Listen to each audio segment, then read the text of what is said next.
মাটনের এই রেসিপিটা একবার করে খেয়ে দেখবেন, দুর্দান্ত লাগবে। নমস্কার বন্ধুরা, মিঠুর কুকিং চ্যানেলে আপনাদেরকে স্বাগত।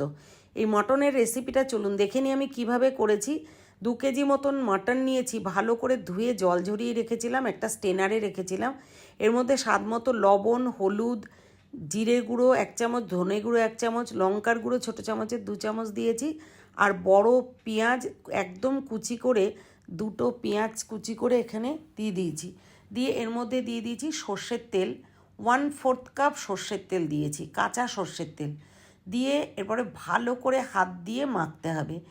টেস্টটা কিন্তু এই কারণেই বাড়বে, এই মাখা কাজটা, মশলা দিয়ে যে মাখা, সেই কাজটা কিন্তু বেশ সময় ধরে করতে হবে।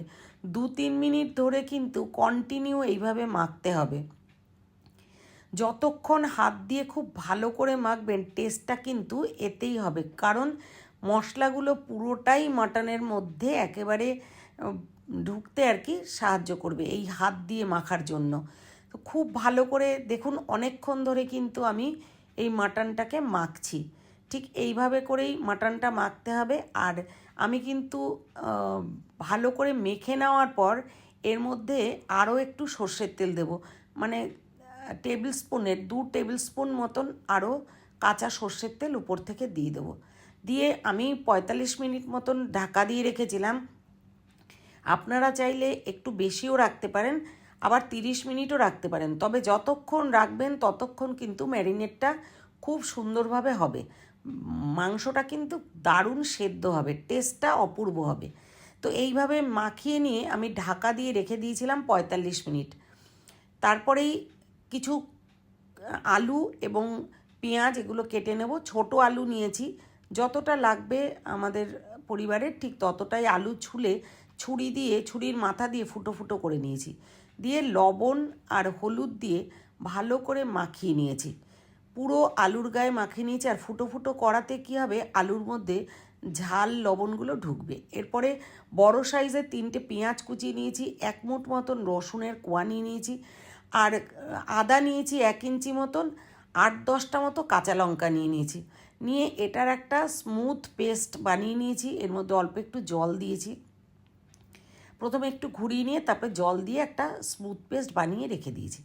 কড়াইটা গ্যাসে বসিয়ে যেই গরম হয়ে যাবে, সেই সর্ষের তেল দিয়ে দিয়েছি। দেখুন, বড় চামচের 2 থেকে 3 চামচ মতো দিয়েছি, কারণ খুব বেশি তেল দিইনি, যেহেতু কাঁচা তেল দিয়েছিলাম মাংসটা মাখার জন্য। তো একটু হেলদি রান্না করি বলে আমি তেলের দিকটা একটু মেনটেনই করি। তো এরপর আলুগুলো, লবণ হলুদ মাখানো আলুগুলো নিয়ে ভালো করে ভাজা করে নিতে হবে।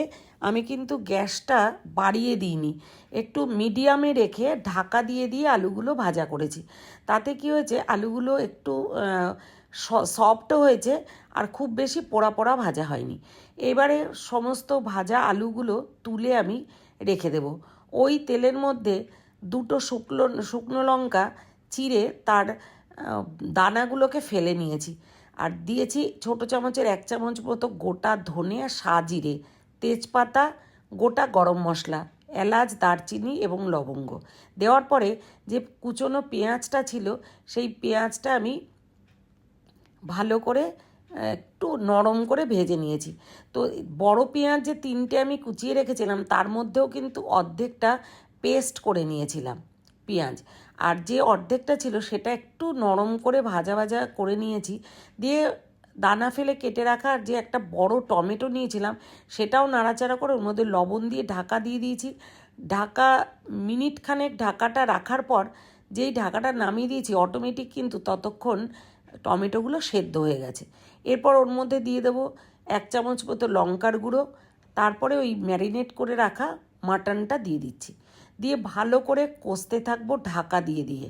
এরপর পুরো মাটনটা দেওয়ার পরে যখনই কষতে থাকবো ঢাকা দিয়ে দিয়ে, আমি আরেকটা সাইডে গ্যাসের উনানে আরেকটা পাশে আরেকটা কড়াই বসিয়ে দিয়ে তার মধ্যে অল্প একটু সর্ষের তেল দিয়ে ওই যে পেস্ট করা মশলাটা দিয়ে ছোট্ট চামচের 1/2 চামচ মতন জাগরি পাউডার দিয়েছি। দিয়ে ভালো করে কষে নিচ্ছি। দেখুন, এখানে কিন্তু খুব তেল আমি দিইনি, একদম অল্প তেলে, যাতে কড়াইতে লেগে না যায়। এরকমভাবে নাড়াচাড়া করে যখন কষা হয়ে যাবে, যখন মশলা থেকে সুন্দর একটা গন্ধ ছাড়বে, তখন ভাজা আলুগুলোকে দিয়ে দিতে হবে। দিয়ে এই মশলার সাথে মোটামুটি 2-3 মিনিট ধরে কষিয়ে নিতে হবে। ততক্ষণে কিন্তু আলুর মধ্যে ওই লবণ আর ঝালটা মানে মশলাটা ঢুকে যাবে। এরপর আবারও ওই মাটনের যে কড়াইটা এটাকে শিফট করে দিলাম, দিয়ে দেখুন অটোমেটিক কিন্তু জল ছেড়েছে এর থেকে। এই জল ছাড়া অবস্থাতেই আবারও ঢাকা দিয়ে দিচ্ছি, দিয়ে নাড়াচাড়া করব। এই মাটনটা রান্না করতে যেহেতু আমি প্রেশার কুকারে দিই না, এই কড়াইটাতেই আমি রান্না করি, বেশ কিছুটা কিন্তু ধিমে আঁচে করতে হবে, মানে মিডিয়াম টু লোতে। এরপর ওই মশলা সমেত আলুটা আমি মাটনের মধ্যে দিয়ে দিয়েছি, দিয়ে একটু নাড়াচাড়া করে গরম জল দিয়ে, যেই কড়াইতে আলুটা কষেছি সেই কড়াইটা গরম জল দিয়ে কিছুটা ধুয়ে আমি ওই মাংসের মধ্যে দিয়ে দিয়েছি। মানে যতটা আপনারা ঝোল রাখবেন ঠিক ততটাই দেবেন।